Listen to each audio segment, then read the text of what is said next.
മാഡത്തിനോട് വളരെ പ്രസക്തമായൊരു ചോദ്യം എനിക്ക് ചോദിക്കാനുള്ളത്. നമ്മുടെ കേരളത്തിൽ ഇപ്പോൾ വരുന്ന വിവാഹം കഴിക്കുന്ന ദമ്പതിമാരിൽ മിക്കവാറും ഒരു 25% അല്ലെങ്കിൽ 30%, എനിക്ക് കൃത്യം കണക്ക് പറയാൻ പറ്റുന്നില്ല, മാഡത്തിന് പറയാൻ പറ്റുമായിരിക്കും കുറച്ചും കൂടെ വ്യക്തമായിട്ട്, ഈ ഇൻഫെർട്ടിലിറ്റി പ്രശ്നങ്ങളുണ്ട്.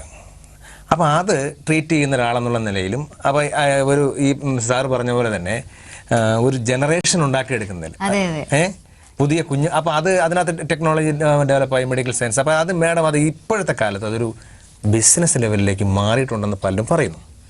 അതിനെപ്പറ്റി മാഡത്തിൻ്റെ അഭിപ്രായം എന്താ? ഇൻഫെർട്ടിലിറ്റി ട്രീറ്റ്മെന്റ് ഒന്നും എല്ലാ സ്ഥലത്തും പരസ്യം കാണുന്നുണ്ട്, IVF, IUI, ഇതൊന്നും പല ചാനലുകൾക്ക് അറിയാനും പാടില്ല എന്താണെന്ന്. അഗ്രികൾച്ചറിന്റെ കാര്യം പറഞ്ഞതുപോലെ തന്നെയാണ്, അനുയോജ്യമായ ഒരു ദാമ്പത്യ ജീവിതം ആദ്യം തൊട്ടേ വേണം. അതാണ് ഏറ്റവും ആവശ്യം. ഇപ്പോൾ എൻ്റെ എക്സ്പീരിയൻസിൽ വന്ധ്യതയുടെ ശതമാനം എല്ലാ മാസങ്ങളിലും വർഷങ്ങളും കൂടി വരികയാണ്, ഇൻക്രീസ് ചെയ്തുകൊണ്ടിരിക്കുക. അതേസമയം കാര്യം എടുത്തു നോക്കുമ്പോൾ അതിൽ കാര്യമായിട്ടുള്ള പ്രശ്നങ്ങൾ വളരെ കുറവാണ്.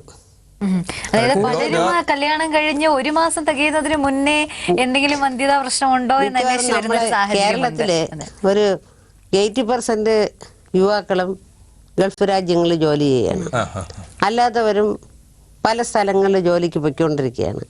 ഇപ്പോൾ ആദ്യത്തെ കല്യാണം കഴിച്ച് ഒരു 6 മാസത്തിന്റെ തുടർച്ചയായിട്ടുള്ള ഒരു ദാമ്പത്യം പോലും പെൺകുട്ടികൾക്ക് കിട്ടുന്നില്ല. ഒരാഴ്ച, ഒരു മാസം അല്ലെങ്കിൽ 2 മാസം, പിന്നെ അദ്ദേഹത്തിനെ കാണുന്ന 2 വർഷം കഴിഞ്ഞിട്ടായിരിക്കും. ഇതൊരു വലിയ പ്രശ്നമാണ് കൂടുതലും. അപ്പൊ ഇങ്ങനെ വരുമ്പോഴേക്ക് ഈ സ്ട്രെസ് ആൻഡ് സ്ട്രെയിൻ എന്ന് വെച്ചാല് മാനസികമായിട്ടുള്ള ഒരു പിരിമുറുക്കം പെൺകുട്ടിക്കാണ് കൂടുതൽ വരുന്നത്. അപ്പൊ അതിനെ സംബന്ധിച്ചാണ് പെൺകുട്ടികൾ ധാരാളം കഴിക്കാൻ തുടങ്ങും. അത് അറിയാതെ തന്നെ ഹോർമോൺ ചേഞ്ച് വരും. പ്രത്യേകിച്ചും തൈറോയിഡ്, പ്രൊലാക്റ്റിൻ, പിന്നെ FSH, LH എന്നൊക്കെ പറഞ്ഞാൽ നിങ്ങൾക്ക് മനസ്സിലാവില്ല, തലച്ചോറിൽ ഉൽപ്പാദിപ്പിക്കുന്ന ഹോർമോൺസ് ആണ്. അപ്പൊ അതിലെല്ലാം വ്യതിയാനം വന്നിട്ട് PCOD എന്നുള്ള ഒരു നാമകരണത്തില് ഞങ്ങളെല്ലാം അങ്ങ് സ്റ്റാമ്പ് ചെയ്ത് പിള്ളേരെ വിടും. Polycystic ovarian disease. ആക്ച്വലി ഇതിന്റെ മെയിൻ കാരണം സ്ട്രെസ് ആൻഡ് സ്ട്രെയിൻ ഒരു കാരണമാണ്. പിന്നെ ഇപ്പോഴത്തെ ആഹാര രീതി എല്ലാം ഇങ്ങനെ കടകളിലൊക്കെ പോയി ബ്രോയിലർ ചിക്കനും അതും ഇതും എല്ലാം അടിച്ച് അതിലെല്ലാം ഉള്ള കെമിക്കൽസും അതും ഇതും എല്ലാം ഇതിന് കൂടുതൽ ഇതാവും. പിന്നെ എൻവയോൺമെന്റ് നമ്മളുടെ ഇപ്പൊ റോക്കറ്റ് അയക്കുന്നുണ്ട്, പിന്നെ ഈ നമ്മളുടെ ഇലക്ട്രോ മാഗ്നറ്റിക് റേഡിയേഷൻ, ഇതെല്ലാം എന്തുമാത്രം നമ്മളെ ശരീരത്തിൽ അഫക്റ്റ് ചെയ്യണമെന്ന് അറിയുന്നില്ല. നമ്മൾ റിമോട്ട് ഓൺ ചെയ്യുമ്പോൾ നമ്മൾ TV ഓൺ ചെയ്യുന്നുണ്ട്, പക്ഷെ അതിൻ്റെ ഇലക്ട്രോ മാഗ്നറ്റിക് റേഡിയേഷൻ എത്രമാത്രം നമ്മളെ ശരീരത്തിൽ ഇത് ഉണ്ടെന്ന്. പിന്നെ മൊബൈൽ ഫോൺ, ഇതെല്ലാം ഇതിൻ്റെതെല്ലാം ഘടകങ്ങൾ കൃത്യമായിട്ടൊരു റിസർച്ച് നടത്തേണ്ടിയുള്ള സമയം അധികരിച്ചിരിക്കുകയാണ്. അപ്പോൾ ഇതിനകത്ത് ട്രീറ്റ്മെന്റ് ഫെസിലിറ്റീസ് എന്ന് പറഞ്ഞിട്ട് നമ്മൾ ഒരുപാട് ട്രീറ്റ്മെന്റ് ഉണ്ടല്ലോ, ഈ സപ്പോർട്ടിംഗ് ആയിട്ടുള്ള അല്ല ട്രീറ്റ്മെന്റ് ഡോക്ടർ ഷാജി പറയുവാണെങ്കിൽ ആദ്യം നമ്മൾ കപ്പിൾസിനെ ഇവാലുവേറ്റ് ചെയ്യണം, കൃത്യമായിട്ട് പഠിക്കണം.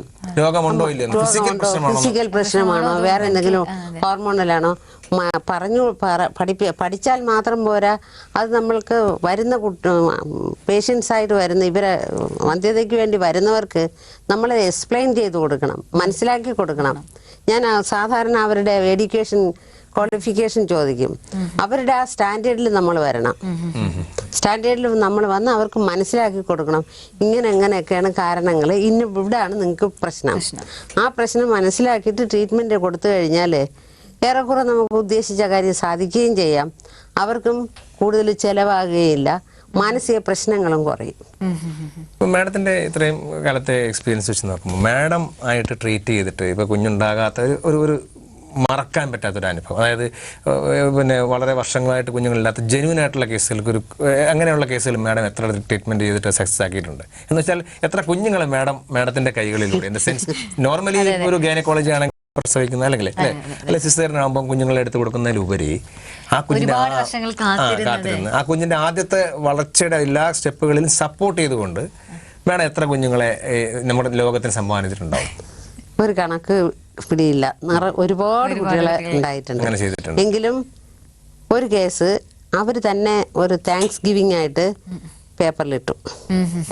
കാരണം ഭാര്യയ്ക്കും ഭർത്താവിനും കുട്ടികൾ ഉണ്ടാവണില്ല, ഭർത്താവിനെ കൊണ്ടുപോയി ഓപ്പറേഷൻ ചെയ്തു, ഭാര്യയ്ക്ക് കുട്ടികൾ ഉണ്ടാകുകയില്ല എന്നങ്ങ് വിധി എഴുതി. അതുകൊണ്ട് ഒരു അമ്മ, വെളിയിൽ നിന്നൊരു അമ്മയുടെ ഇത് പെൺബീജം എടുത്ത് എൻ്റെ സങ്കലനം ഈ ഭർത്താവിൻ്റെമായിട്ട് സങ്കലനം ചെയ്തു ഇവരുടെ ഗർഭപാത്രത്തിൽ വെക്കണം. അതായത് സറോഗേറ്റഡ് മദർ. അതുവരെ അഡ്വൈസ് ചെയ്ത ഒരു സ്റ്റേജിലുള്ള അമ്മയെടുത്ത് ഇങ്ങനെ ചെയ്യണമെന്ന് വിധി കൽപ്പിച്ച ഒരു കേസ്. ചെറിയ ഒരു ട്രീറ്റ്മെന്റിൽ എനിക്ക് സ്വന്തമായിട്ട് തന്നെ അവർക്ക് കുട്ടിയുണ്ടായി. ഞാൻ തന്നെയാണ് പരിചരിച്ചത്. അപ്പോൾ അവരുടെ താങ്ക്സ് ഒരു പേപ്പറിൽ കൂടെയാണ്, ന്യൂസ് പേപ്പറിൽ. അപ്പൊ ഇപ്പൊ ഈ കേരളത്തിൽ ഈ സെറഗേറ്റീവ് മദേഴ്സ് ഉണ്ടെന്നാണ് പറയുന്നത്. ഉണ്ട്, ഒരുപാടുണ്ട്. തീർച്ചയായിട്ടും. ഞാൻ ഇതിലോട്ടൊന്നും ഞാൻ ചെയ്യാത്തത് കാരണം എനിക്ക് അറിയത്തില്ല. എന്നാലും ഈ വന്ധ്യത ചികിത്സ IVF കേന്ദ്രങ്ങളിലെല്ലാം ഇതിനും കൂടെ ഊന്നൽ കൊടുക്കുന്നുണ്ട്. അതൊരു പ്ലസ് ആയിട്ട് തോന്നുന്നു, അതൊരു മൈനസ് ആയിട്ട് തോന്നുന്നു. ശരിക്കും പറഞ്ഞു കഴിഞ്ഞാല് എനിക്ക് അതിൻ്റെ കൂടെ യോജിപ്പില്ല. അല്ല, ഒരു ആവശ്യം കൾച്ചറൽ വ്യൂവിലാണോ അതോ ഇപ്പം കുട്ടി ഉണ്ടായി കഴിയുമ്പോഴത്തേക്കുള്ള ഭവിഷ്യത്തുകളെ കുറിച്ചാണോ മാഡം പറയുന്നത്? നമ്മുടെ ഒരു കൾച്ചർ അനുസരിച്ച് നമ്മൾ ചിന്തിക്കുമ്പോഴത്തേക്ക് അയ്യോ ഒരു വാടകയ്ക്ക് ഒരു ഗർഭപാത്രം എന്ന് പറയുമ്പോൾ നമ്മൾ പലപ്പോഴും അതൊന്ന് ചിന്തിച്ചു പോകും. പറഞ്ഞതുപോലെ ഇപ്പൊ നമ്മുടെ കുഞ്ഞു വളർന്നു വരുന്നത് ചെറുപ്പം മുതൽ ആ 9 മാസം പ്രസവിച്ച് പുറത്ത് വരുന്നത് വരെ അമ്മയുടെ ചിന്തകളും അതിനെ സ്വാധീനിക്കും എന്ന് പറയാറുണ്ട്. അപ്പൊ അവിടെയാണ് ആ ഒരു സെറഗേറ്റീവ് മദറിന്റെ പ്രസക്തി എന്തുവാണെന്നുള്ളതിനെ കുറിച്ച്. അല്ല, അതായത് ഇപ്പം നമ്മൾ ഈ ലീഗൽ പ്രൊസീജിയേഴ്സ് ഒക്കെ ക്ലിയർ ആയിട്ടായിരിക്കുമല്ലോ ചെയ്യുന്നതല്ല. മനസ്സിലുള്ള ലീഗൽ പ്രൊസീജിയർ അത് വെച്ച് നോക്കുമ്പോഴേക്കും നമ്മളെ സംസ്കാരം അനുസരിച്ച് പ്രശ്നം. പക്ഷെ അതിനേക്കാൾ വലുതല്ലേ മേഡം ഒരാൾക്ക് കുഞ്ഞിനെ നമുക്ക് ആ ഒരു അതൊരു ഈ പറഞ്ഞ പോലെ ചിലപ്പം നമുക്ക് ദൈവം തരാത്തത് കൊണ്ട് നമ്മൾ അങ്ങനെ ഒരു ചെയ്യേണ്ടി വരുന്നു സെറഗേറ്റ്. പക്ഷെ അങ്ങനെ ചെയ്യുന്നത് സ്പെഷ്യൽ കെയർ, അതാണ് ഞാൻ ചോദിച്ചത്. ഒരു സെറഗേറ്റ് ഗർഭപാത്രം വാടകയ്ക്ക് എന്നുള്ള ഒരു കൺസെപ്റ്റിലോട്ട് പോകുമ്പോ തന്നെ ആ കുഞ്ഞിനെ പ്രസവിക്കേണ്ട ആ അമ്മ അവർക്ക് പ്രത്യേകമായിട്ടുള്ള എന്തെങ്കിലും ഇപ്പം നമ്മൾ അഡ്വൈസ് കൊടുക്കുകയോ അങ്ങനെ എന്തെങ്കിലും അല്ല. വേറെ ഒരു പേപ്പറിലുണ്ടായിരുന്നു, സ്വന്തം അമ്മ തന്നെ സ്വന്തം മകൾക്ക് സറഗേറ്റഡ് ആയി.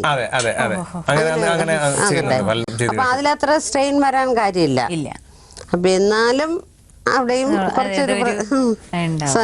ഇതൊരു മാനസിക പ്രശ്നത്തിന്റെ കാര്യം മാത്രമേ ഉള്ളൂ. പക്ഷേ ഈ പറഞ്ഞ പോലെ ഒരു ആഗ്രഹ പൂർത്തീകരണം ജന്മസഫലമാകുന്ന കുഞ്ഞിനെ കിട്ടുകയെന്നുള്ളതായിരിക്കും എന്തായിരുന്നാലും ഇങ്ങനെ ഒരു ഇത് ചെയ്യാൻ വേണ്ടി മുതിരുക എന്നുള്ളത് തന്നെ പ്രേരിപ്പിക്കുന്നത്. തീർച്ചയായിട്ടും കുഞ്ഞിന് തന്നെ ആയിരിക്കും മുൻതൂക്കം അവിടെ. അതിനേക്കാളും കഷ്ടം ഈ IUI ചെയ്യുമ്പോഴാണ്. ഈ പരപുരുഷന്റെ ബീജം എടുത്ത് അതിന് ഞാൻ കൂടുതലും കുട്ടികളെല്ലാം എൻ്റെ പേഷ്യൻസിന് ഞാൻ ചെയ്തിട്ടേ ഇല്ല. ഞാൻ അവരെ എൻകറേജ് ചെയ്യാറില്ല. കാരണം എന്തെന്ന് വെച്ചാൽ ഒരു പരപുരുഷന്റെ ബീജം എടുത്തൊരു ഗർഭിണിയാകുമ്പോൾ ആ പെൺകുട്ടിക്കും അതിന്റെ ഹസ്ബൻഡിനും മാനസികമായ ടെൻഷനും ഇതിനെ സറോഗേറ്റഡ് മദറിനേക്കാളും കൂടുതലുണ്ടാവും. കാരണം ഈ പെൺകുട്ടിക്ക് ഇല്ലെങ്കിൽ പോലും ഈ ഭർത്താവ് എന്ന് പറഞ്ഞാൽ എപ്പോഴും ഈ ചിന്തകൾ ഇത്തിരി വേറിട്ട് അതെ, വളരെ പ്രശ്നമുണ്ട്. മാഡം പ്രാക്ടീസ് ചെയ്യുന്നത് വളരെ എത്തിക്കലായിട്ടാണെന്നാണ് നമ്മൾ മനസ്സിലാക്കുന്നത്. 100%. കാരണം ഇത് അപ്പോഴാണ് നമ്മൾ നേരത്തെ ചോദിച്ച ചോദ്യം ചോദിക്കട്ടെ മാഡം. ഈ പല സ്ഥലങ്ങളിൽ ഇപ്പൊ നമ്മൾ കാണുന്നുണ്ട്, പേപ്പറിലൊക്കെ പരസ്യമുണ്ട്, ദമ്പതികളെ നടക്കുന്നുണ്ടോ? കാരണം ഇതൊരു കോസ്റ്റ്ലി ആയിട്ടുള്ള ട്രീറ്റ്മെന്റ് ആണ്. IVF എന്ന് പറയുന്നത് വളരെ കോസ്റ്റ്ലി ആയിട്ടുള്ള ട്രീറ്റ്മെന്റ് ആണ്.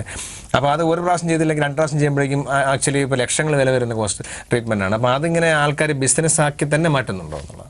ശരിക്കും ഇത് മുതൽ മുടക്കുള്ളതും ചെലവുള്ളതും ഉള്ള ഒരു ചികിത്സാ വിധിയാണ്. അതിന്റെ കൂടെ ലാഭ ഇച്ഛ കൂടാതെ ആരും ഒന്നും ചെയ്യത്തില്ല. തീർച്ചയായിട്ടും ഒരു ഹോസ്പിറ്റൽ റൺ ചെയ്യുമ്പോൾ പെട്ടെന്ന് ഈ കുമിള് പൊട്ടി വരും പോലെയല്ലേ ഹോസ്പിറ്റലെല്ലാം. പ്രത്യേകിച്ചും ഒരു 2-3 വർഷത്തിനകം അങ്ങ് നല്ല നിലയിലാവണമെങ്കിൽ മുതൽ മുടക്കിന്റെ കൂടെ ലാഭേച്ഛയും കൂടെ വേണം. പിന്നെ അവർ 24 മണിക്കൂറും ഇതിനു വേണ്ടി ഡിവോട്ട് ചെയ്ത് ജീവിക്കുന്നവരാണ്.